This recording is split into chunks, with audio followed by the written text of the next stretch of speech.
Hi friends, let's review the problem that you just did about all the baby food jars. So just a reminder, the problem was there are 399 jars of baby food sitting on the shelf at the market.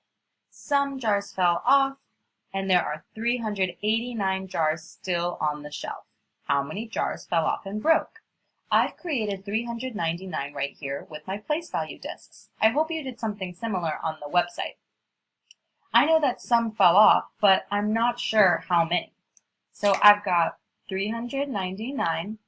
I don't know how many fell off, but I know that there's 389 left. Well, let's see how to make 389.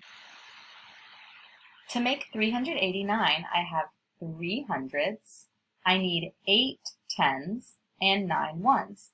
The only thing that I need to change is my amount of tens, because I should only have 8. So I took away this group of 10 to make 389, which means I would have put minus 10. So your answer there is that 10 jars fell off and broke.